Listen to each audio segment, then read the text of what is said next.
नमस्ते फ्रेंड्स, मैं हूं गौरव पवार और आप देख रहे हैं HJP education hub educational YouTube channel. अब तक आपने इस चैनल को सब्सक्राइब नहीं किया है तो सब्सक्राइब जरूर कीजिए। आज का हमारा टॉपिक है स्कॉलर बनने के लिए कैसे अध्ययन करते हैं, हाउ टू डू स्टडी। ये topic difference between a scholar and a common student का तीसरा भाग है और आखिरी भाग है।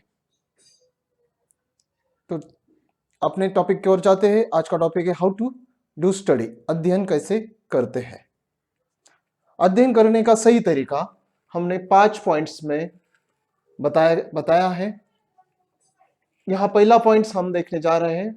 उसका हर एक पॉइंट्स हम बताते वक्त उसके वो फॉलो करते वक्त जो पॉइंट्स हमने बनाए हैं वो फॉलो करते वक्त जो प्रॉब्लम आने वाले हैं उनके बारे में और उन हर एक प्रॉब्लम के सॉल्यूशन के बारे में हम यहाँ पर डिस्कस करने वाले हैं। यहाँ पर जो 5 पॉइंट है उसका फर्स्ट पॉइंट है रिपीटेशन। आपने अब तक हमारा इससे पहले वाले एपिसोड देखे नहीं है तो वो देखने के लिए डिस्क्रिप्शन बॉक्स में उसका लिंक दिया है, वहां जाकर देख सकते हैं। रिपीटेशन के बारे में हमने वहां पर बहुत सारा बताया है। Repetition is the process of a scholar student and repetition is the study method of a scholar. Repetition क्या होता है?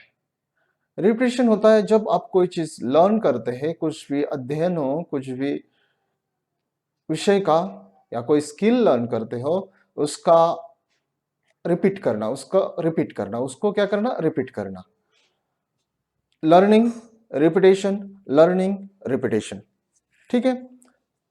कॉमनली हम क्या करते हैं कि लर्न करते फिर अगला न्यू टॉपिक लेते हैं, फिर लर्न करते फिर अगला न्यू टॉपिक लेते हैं, लर्न करते हैं, फिर रिवीजन करते हैं।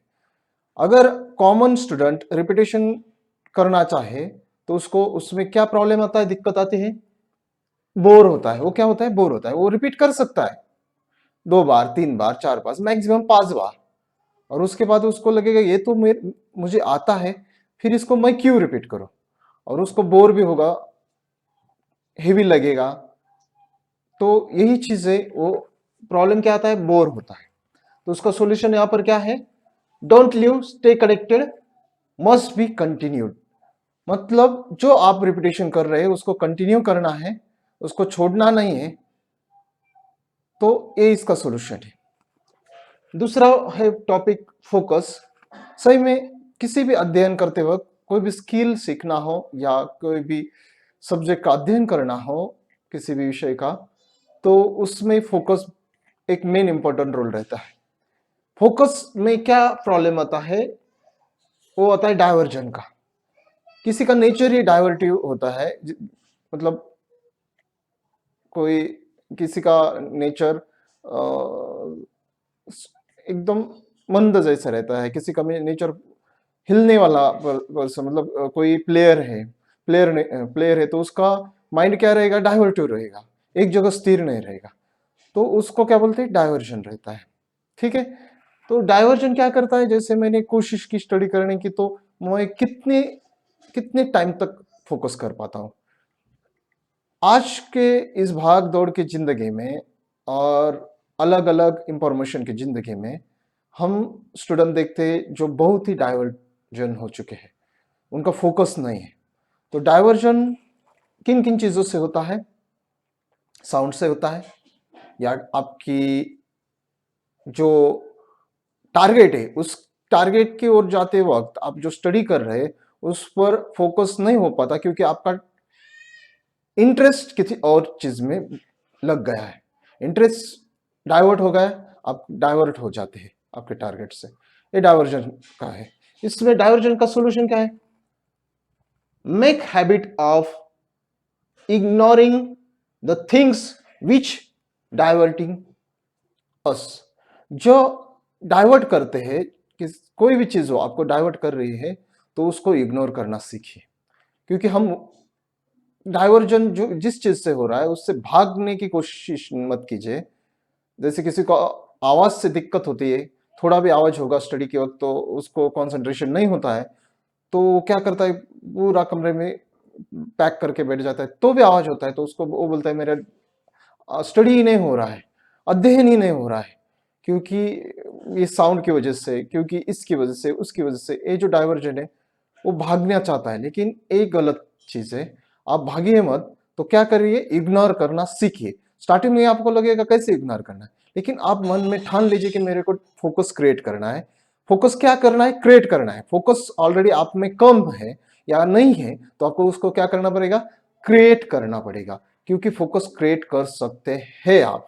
ठीक है, आईक्यू आपका क्रिएट, आपका बचपन से जितना है उतना ही रहेगा या थोड़ा सा बढ़ेगा, लेकिन फोकस आप अच्छी तरह से क्रिएट कर सकते हैं। तो किससे, आपका डिसीजन से, डिसीजन विल पावर से। तो आपको विल पावर करना है, और जो डाइवर्टिव बातें हैं, चीजें, उनकी ओर आपको ध्यान नहीं देना है, इग्नोर करना है बिल्कुल ही, जैसे वो चीज हो ही नहीं रहे आपकी जिंदगी में। इस तरह से आपको फोकस क्रिएट करना है, और यही एक मेथड है। ठीक है, तो दूसरा तीसरा टॉपिक आता है लर्निंग। लर्निंग में क्या दिक्कत आता है कि कोई भी स्लो लर्नर रहता है, मतलब जिसको समझ कम रहती है, जिसका आईक्यू लेवल कम रहता है, वो उसका स्लो लर्निंग रहता है। या कोई कोई ऐसे स्टूडेंट है बहुत सारे, उनको समझता ही नहीं बहुत सारे सब्जेक्ट में, बहुत सारे स्टडी के ब्रांच में। किसी को मैथ नहीं समझता, इंग्लिश समझता, इंग्लिश नहीं समझता, मैथ समझता, किसी को बहुत नहीं समझता, हिस्ट्री नहीं समझता, किसी को बहुत होशियार लेकिन संस्कृत नहीं समझता है। तो इस तरह से हर एक का लर्निंग का, कोई किसी सब्जेक्ट में फास्ट लर्नर हो सकता है और किसी सब्जेक्ट में स्लो लर्नर हो सकता है। तो ये बातें हैं। इसका सॉल्यूशन क्या है, इसका सॉल्यूशन फर्स्ट थिंग, दो दो सॉल्यूशन है उसमें, कि जो कुछ आप आज कल के बच्चे स्टूडेंट्स रहते हैं, वो जो मेथड अपनाते हैं अध्ययन का, वो होता है रिसाइटिंग मेथड। और ये ब्रेन के लिए बहुत हार्मफुल रहता है। आपका ब्रेन इससे अच्छी तरह से विकसित नहीं होता है, डैमेज होता है, और आपका रिमेम्बरेंस भी ठीक से नहीं होता है, क्योंकि जो कुछ आप रटते हैं, रिसाइट करते हैं, वो फॉरगेट जरूर होता है। ठीक है, तो इस साइंटिफिकली ये हार्मफुल मेथड है, इसको आपको छोड़ना होगा, एकदम 100% छोड़ना होगा। और आपको कौन सा मेथड, कौन सा टूल लेना होगा, वो है fast reading and fast writing method. आप इस बारे में ऑनलाइन सर्च कीजिए, आपको समझ में आएगा। This method is brain friendly method कर सकते हैं। इससे आपका जो बौद्धिकता है वो बढ़ती है, उसको स्ट्रेंथ मिलती है। तो आप फास्ट रीडिंग एंड राइटिंग सीखिए। इसके लिए मैं अगला वीडियो बनाने जा रहा हूँ, जिसमें हम देखेंगे वो benefit of fast reading and writing, and how to fast read and write. इसके बारे में डिटेल में विस्तार से मैं वहां पर बताऊंगा। ठीक है, तो अगला टॉपिक है, अगला जो पॉइंट आता है वो आता है ड्रीम। ये जो टॉपिक है, ये जो टॉपिक है, ये बहुत ही मतलब हाई लेवल का टॉपिक है। आज कल के बच्चे स्टूडेंट देखेंगे तो उनको किसी भी तरह का गुड ड्रीम नहीं है। उनको पूछेंगे आप क्या बनना चाहते हैं लाइफ में, तो वो बता नहीं पाते। बहुत सारे बच्चों इनको ड्रीम क्लियर नहीं है, ड्रीम नहीं है। उनको बोलेंगे आप स्टडी क्यों कर रहे हैं, तो वो बता नहीं पाएंगे।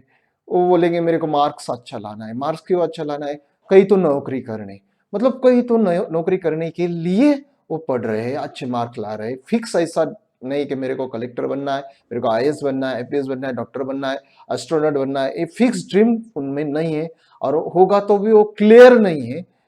तो ये जो चीज है, इसके लिए सॉल्यूशन क्या है, नो टारगेट नो ड्रीम। ये ऐसी बात होती है जैसे कि किसी को रनिंग के लिए, मतलब टारगेट विदाउट टारगेट वो भाग रहा है, मतलब टारगेट के बिना भाग रहा है, तो उसका भागना क्या है, व्यर्थ हो जाएगा। तो उसको अच्छे तरह से उसका ड्रीम, गुड और बिग ड्रीम क्रिएट करना पड़ेगा। किसी को टीचर बनना होगा शायद, तो उसको बोलना है क्लियर ड्रीम। एक क्लियर ड्रीम नहीं, टीचर बनना है क्लियर ड्रीम नहीं, उसको बोलना है कि मेरे को बेस्ट टीचर बनना है। ये ड्रीम उसके इसमें जहन में डालना होगा, उसको क्रिएट करना होगा। और ये काम करना है पेरेंट्स और टीचर्स अच्छी तरह से कर सकते हैं। और उसमें और पांचवा टॉपिक है, लास्ट वाला, इसमें आता है क्यूरियसनेस। क्यूरियसनेस पहले भी था, पहले भी स्टूडेंट, आज भी, लेकिन डिफरेंस बहुत है दोनों में, जमीन आसमान का डिफरेंस आता है। क्योंकि पहले जो स्टूडेंट थे उनमें गुड क्यूरियोसिटी थी, प्रोग्रेसिव क्यूरियोसिटी थी, आज के स्टूडेंट में क्यूरियोसिटी है, लेकिन अबाउट द सब्जेक्ट और स्टडी के विषय में नहीं है, करियर के विषय में नहीं है, फ्यूचर के विषय में नहीं है। तो इंटरटेनिंग माइंड हो गया है, पबजी के विषय में होगा, फिल्म्स के विषय में होगा, टिकटॉक का वीडियो के विषय में होगा, और जिसमें कुछ भी मतलब इम्प्रूवमेंट नहीं, जो आपके लाइफ में कुछ आपको बना नहीं सकता, इस विषय में उनका क्यूरियसनेस ज़्यादा है। तो रॉन्ग क्यूरियोसिटी आज डेवलप है बच्चों में, ज़्यादातर बच्चों में। तो उसको सही दिशा देना, उसको उस क्यूरियोसिटी को सही से बनाना ये पेरेंट्स और टीचर्स का काम है, और वो अच्छी तरह से बना सकते हैं। तो इस जो 5 पॉइंट हमने देखे, उसमें 3 पॉइंट तो स्टूडेंट कर सकते हैं, सेल्फ डेवलप कर सकते हैं, लेकिन 2 पॉइंट्स को पेरेंट्स और टीचर को मिलकर चिल्ड्रन में वो चेंजेस लाना पड़ेगा। तो हम आज क्या सीखे वो फिर से बताने जा रहा हूँ। हमने देखा कि ये जो आज का पॉइंट है कि अध्ययन कैसा करना चाहिए, ये difference between scholar and common का लास्ट वाला तीसरा भाग है, और इसमें हमने 5 पॉइंट्स बनाए हैं। इसमें फर्स्ट पॉइंट है रिपीटिशन, जो हमने ऑलरेडी पहले 2 पार्ट्स में देखा है कि रिपीटिशन प्रोसेस क्या होता है। रिपीटिशन में जो प्रॉब्लम आता है वो बोर्डनेस का है, तो उसमें solution don't leave, stay connected, must be continue. मतलब वो बोर होने के बाद भी आपको रिपीट करना है, जो लर्न किया है उसको रिपीट रिपीट एंड रिपीट करना है और करते रहना है। Repetition is the process of scholar. Okay, then second topic is focus. Focus कोई भी स्टडी हो, स्किल सीखना हो, कुछ भी हो, तो उसमें फोकस मेन रोल प्ले करता है। तो फोकस का मेन इनिमी है वो है डाइवर्जन। डाइवर्जन क्या करता है, फोकस को खत्म कर देता है। इसके लिए सोल्यूशन क्या है, make habit of ignoring the thing which dilute you from your vision और ड्रीम। ठीक है, जो कुछ बात है, जो कुछ चीज है आपको डाइवर्ट कर रही है, आपके फोकस में बाधा बने हुए है, उसको इग्नोर करना है, उससे भागना नहीं, उसको इग्नोर करना है, उसको कम कर देना है और उसको जीरो बना देना है और अपना फोकस बिल्ड करना है। ठीक है, इस तरह से आप कर सकते हैं। तीसरा पॉइंट हमने देखा लर्न। लर्निंग में स्टूडेंट किसी को लर्न ही नहीं होता है, और कोई स्लो लर्नर रहता है, और हर एक चीज में स्लो लर्नर नहीं रहता है। कोई कोई मैथ में स्लो लर्नर रहता है, इंग्लिश में अच्छा रहता है, मतलब स्पीड लर्नर रहता है, लेकिन मैथ हर एक इसका अलग अलग रहता है। उसका सोल्यूशन क्या है, जो आपका रेगुलर मेथड है, रिसाइटिंग मेथड, उसको आपको स्किप करना, मतलब छोड़ ही देना, स्किप नहीं, पूरा लीव करना है। और उसके बाद आपको नया टूल अध्ययन का लेना है, वो है फास्ट रीडिंग और फास्ट राइटिंग। और इसके बारे में हम अगला वीडियो देखेंगे, वो आप जरूर देखिए। उसके लिए आपको इस चैनल को सब्सक्राइब करना है अगर आपने सब्सक्राइब नहीं किया है, और आगे वाले वीडियो आने के लिए आपको बेल आइकन को प्रेस जरूर करना है। ठीक है, और वीडियो अगर लाइक हुआ तो आपको लाइक और शेयर करना है। तो चौथा टॉपिक हमने देखा कि ड्रीम और क्यूरियस, चौथा और पांचवा, ये दोनों भी स्टूडेंट में क्या है, रॉन्ग है, तो रॉन्ग है, उनको सही करना है, उनको अच्छे से गाइड करके, पेरेंट्स और टीचर ने गाइड करके उनको सही करना है। तो आपने अब जो आज तक देखा है, ये जो सीरीज आपने अब तक देखी है, उसके बारे में आप कुछ कमेंट रहेंगे तो जरूर बताइएगा। कमेंट बॉक्स में आपका नाम, आपका जो कुछ क्वेश्चन रहेगा या कमेंट रहेगा वो जरूर कीजिएगा। इससे हमें आगे वाले वीडियो बनाने में सहायता होगी। धन्यवाद, थैंक यू।